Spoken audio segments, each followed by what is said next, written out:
वचन, प्यारा वचन, ईशो मसीह का प्यारा वचन, पाव को दीप को राह को रोशन, ये है मसीह का प्यारा वचन, ये है वचन प्यारा। परमेश्वर के धन्य नाम की महिमा हो। प्रभात मनन के सत्र 1929 में आप सभी का बहुत ही विनम्रता के साथ स्वागत करता हूँ। आइए आज के मनन के लिए हम पढ़ते हैं इब्रानी अध्याय 8 पद 11 और 12। और हर एक अपने देश वालों को और अपने भाई को ये शिक्षा ना देगा कि तू प्रभु को पहचान, क्योंकि छोटे से बड़े तक सब मुझे जान लेंगे, क्योंकि मैं उनके अधर्म के विषय में दयावान होऊंगा और उनके पापों को फिर स्मरण न करूंगा। हम कल ये बात देखे थे कि न्याय व्यवस्था के संबंध में इसराइली कहाँ पराजित हो गए थे। यद्यपि वे लोग व्यवस्था में लिखित अक्षरों को अर्थात विधि व्यवस्थाओं को पहचानते तो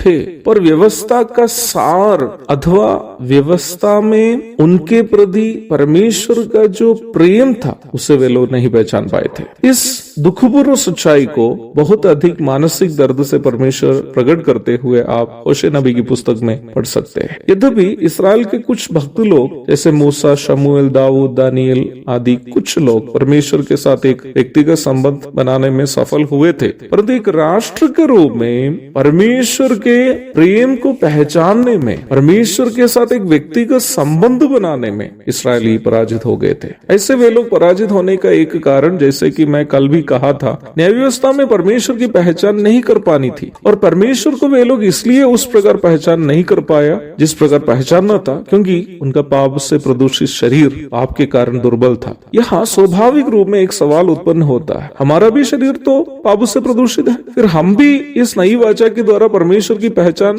कैसे कर पाएंगे? ये सवाल एक गंभीर तथा महत्वपूर्ण सवाल है।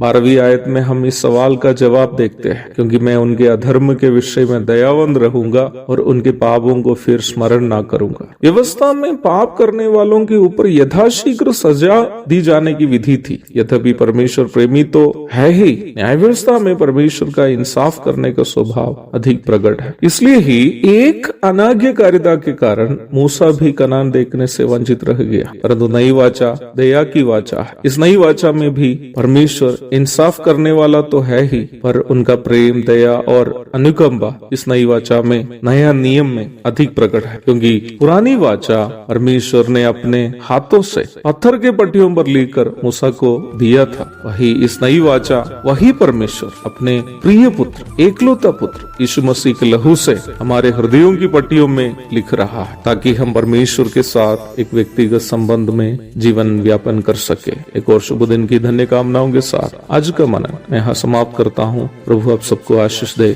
आमीन।